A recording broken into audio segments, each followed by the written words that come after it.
I want to talk about how women have inspired me as a performer. You see, I've always been most inspired by females.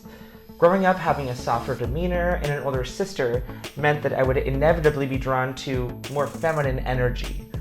Wherever she went, I went. Whatever she liked, I liked. At least during my formative years in the 1990s. Aside from my sister, my first idols were naturally the Spice Girls. Girl power.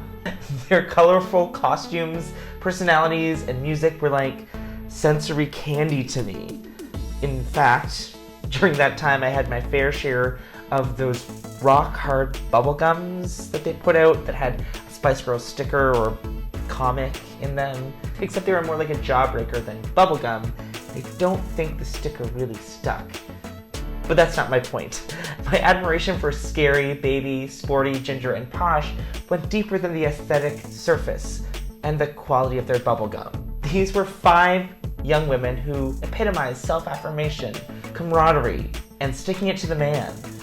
And they did it in the most mesmerizing platform sneakers. Ah, shoe envy! You know I've got my own pair now. But as I became a budding performer myself, I drew from their explosive energy and that of other pop icons of the time. The dynamic choreography of Britney and her imitators. Talking to you, Jessica.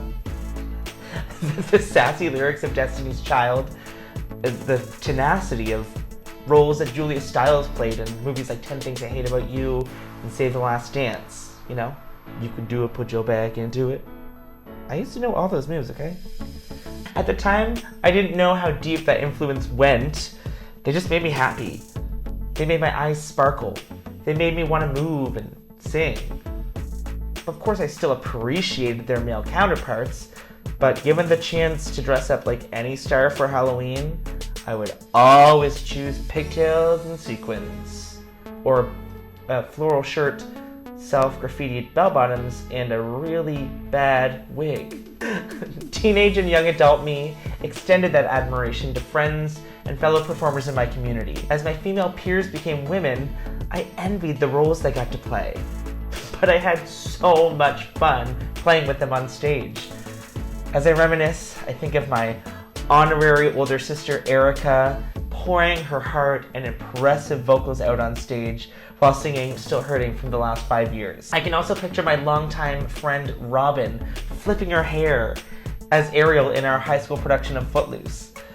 That same year, Robin and I got to witness a female powerhouse on Broadway who had become a huge inspiration for both of us. I'm talking about Sutton Foster.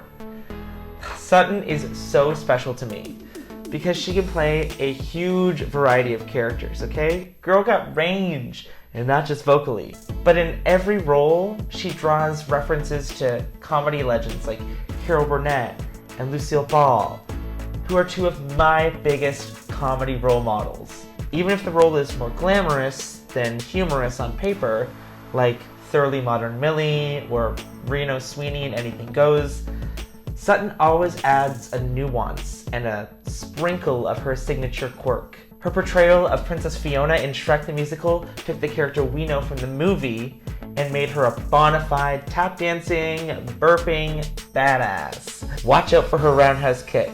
With all this female inspiration, it's no surprise that I've turned to drag as a creative outlet. In short, women are many things, and I credit them for many of the things I am and the things I aspire to be. I pledge to continue championing their rightful place in society and to keep screaming for them on stage, because the future is female.